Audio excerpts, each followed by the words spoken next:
Buongiorno a tutti ragazzi, io sono Riccardo, bentornati nel mio laboratorio. Oggi farò una prova, un confronto fra il tassellatore della Parkside e il trapano avvitatore tassellatore della Parkside della linea X20 V-Team con potenza da 1 joule e appunto lo confronteremo con il tassellatore avvitatore trapano della linea X12 V-Team della Parkside. Questo lo hanno lanciato in Italia per la prima volta oggi, che è il 23 di maggio del 2019. Questo invece esiste da almeno un paio di anni.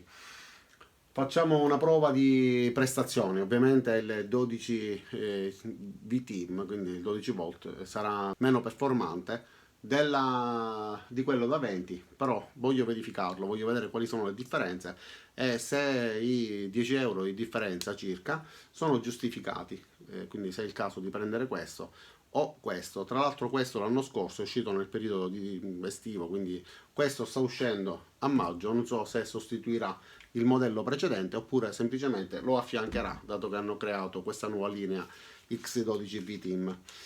Ieri sera ho fatto una recensione, quindi già ho presentato le caratteristiche tecniche, vi lascerò il link per vedere la recensione di ieri sera e di questo. Adesso farò invece la recensione vera e propria, la prova forando del cemento. L'ho preso ieri perché anche se dovrebbero venderlo oggi, ieri l'ho preso al volo e lo hanno esposto a chiusura e alle casse me l'hanno fatto passare e me lo sono portato a casa, quindi ho avuto la fortuna di poterlo acquistare la sera prima. A volte succede in alcune filiali che vengano esposti prima e se qualcuno riesce a prenderlo va bene, se no si aspetta l'indomani. Io ne ho preso uno per correttezza, le altre cose le ho comprate questa mattina, quindi la smerigliatrice angolare che ho recensito pure, vi lascerò il link anche di questa, e entrambe hanno la batteria della linea X12B Team, quindi la stessa compatibilità di questa che troverete sia sulla recensione della smerigliatrice che di questo. Va bene, adesso andiamo avanti, facciamo questi fori, voglio provare a essere il più veloce possibile in questo test. Allora, entrambi hanno la batteria carica al massimo e cercherò di fare un montaggio video in cui si vedranno affiancate le penetrazioni delle punte nel cemento per vedere la velocità, quindi la differenza di prestazione tra uno e l'altro. Iniziamo con la punta più piccola in dotazione con quello da 12 volt che è da 6 mm. Vi consiglio di ingrassare sempre leggermente, poco, la punta prima di inserirla all'interno del mandrino. Questo agevolerà il funzionamento. Allora, metto modalità percussione e provo a fare un foro qua.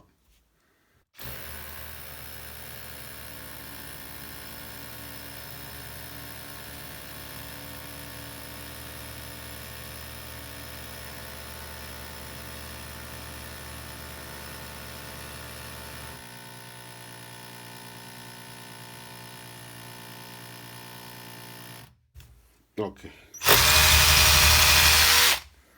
Limiterò la penetrazione alla fine della sagomatura sulla punta per la fuoriuscita appunto dei residui. Considerate che io per fare questo tipo di foro non posso mettere il peso, la forza necessaria, quindi c'è solamente il peso delle braccia a dare la spinta all'utensile.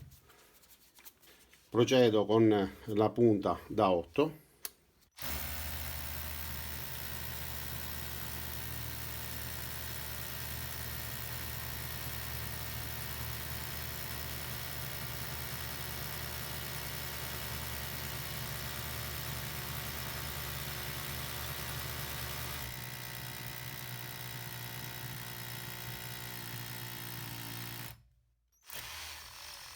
Ok, proviamo la punta da 10 già ingrassata, quindi posso inserirla pure.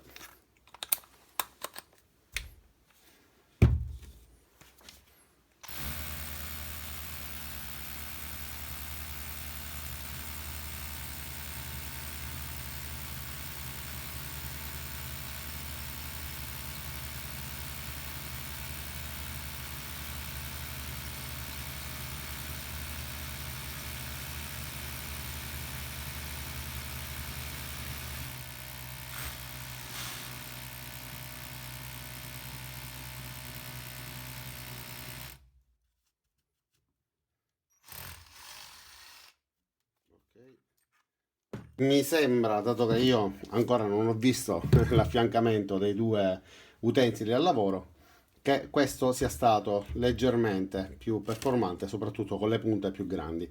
Sulle punte da 6 mm e 8 mm, gradualmente da 6 a 8 ho visto una progressione della velocità di questo e sulla quella a 10 mm ulteriormente, però è un'impressione che verrà confermata poi dall'affiancamento dei fori nel montaggio video. E per quanto riguarda quindi la foratura va bene, ancora la batteria indica il livello di carica massima, quindi verde, ho fatto solamente 3 fori, quindi ancora è carica al massimo, non so perché avendolo utilizzato davvero per la prima volta oggi, ieri ho fatto proprio un forellino sul legno e ho avvitato una vite e non so quanto possa durare la batteria, però ipotizzo che sia studiato per fare un bel po' di fori. Allora, proviamo adesso ad avvitare qualche vite sul legno, vediamo se riesce a comportarsi meglio di ieri sera, che aveva la batteria che ancora non avevo caricato, avevo l'uscita dalla scatola e l'ho inserita. Queste sono 6 mm di diametro per 80 mm di lunghezza, già le ho usate più volte nei miei esperimenti. Ne metterò una qua e una qua e proverò ad avvitare contemporaneamente con entrambi gli avvitatori. Un'altra caratteristica, a differenza che ho visto, è che questo riusciamo a posarlo e farlo stare in piedi praticamente sul ripiano, sul nostro piano di lavoro, mentre questo di qua no, non abbiamo possibilità di poggiarlo perché ha una base irregolare, quindi non riusciamo a tenerlo in equilibrio se non sfruttando eventualmente questo tipo di posizione. Questa sagomatura è fatta proprio perché hanno progettato delle batterie da 4 A, quindi hanno una forma poi diversa e questo è studiato per accoglierlo agevolmente. Allora, iniziamo questa foratura, questa avvitatura e la farò contemporaneamente, quindi vedo se riesco a eseguire perfettamente questo lavoro e allora inizio.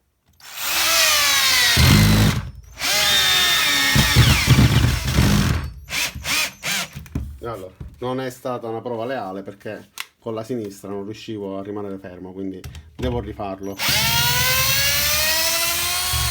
E allora, anche in questo caso farò la prova poi ad affiancare i due modelli senza applicare nessuna forza, semplicemente proverò ad avvitare prima una e poi l'altra. Questo è da 12 volt, si è fermato. Proviamo l'altro da 20 volt.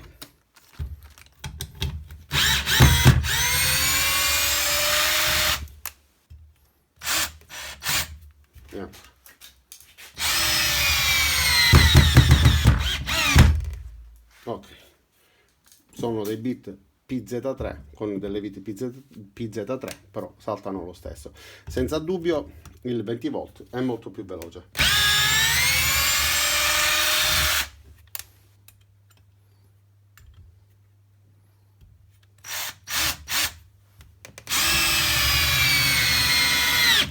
Eh già, non c'è paragone.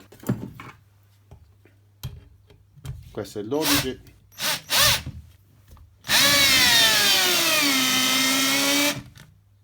No, va in protezione. Però riesce comunque ad avvitarlo. Ok. Vince quello da 20 volt, senza nulla togliere a quello da 12, però 20 volt. Si sentono tutti, mentre qua abbiamo un po' di arrancamento nell'esecuzione. Dunque, a questo punto, traendo le conclusioni, possiamo dire che obiettivamente il nuovo modello a 12 volt è meno performante di quello da 20 volt. Ovviamente è un utensile progettato per avere prestazioni maggiori, anche se entrambi hanno un joule come potenza, come colpo che danno alla punta per entrare sulla superficie. Comunque la potenza della rotazione del motore e tutto il resto, su questo parlano chiaro anche le dimensioni, sono limitate. Riesce a forare, quindi se vi serve per utilizzarlo in casa ed anziché utilizzare il classico trapano che ha anche la funzione di percussione, quindi l'abitatore per capirci, questo di qua dovrebbe dare dei risultati più rapidi e migliori. Poi traete voi le vostre conclusioni. Ovviamente il salto di qualità tra un trapano normale che ha la funzione di percussione e un tassellatore la notate più con questo che con questo, anche se questo di qua comunque non sfigura, ma non ha prestazioni da urlo. Io me lo tengo per casa perché recentemente ne ho avuto bisogno. Ho rinviato i lavori di almeno 2 settimane perché dimenticavo di venire qua nel mio piccolo laboratorio a prendere il tasellatore grande, quindi questo qua me lo tengo a casa, che ho meno spazio a disposizione, uno stanzino piccolo in cui ho alcuni utensili.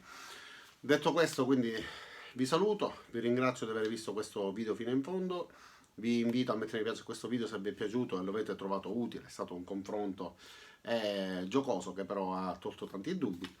E quindi vi invito anche ad iscrivervi al mio canale e attivare le notifiche cliccando sulla campanella qua giù e vi do appuntamento per i prossimi video. Ciao da Riccardo, alla prossima!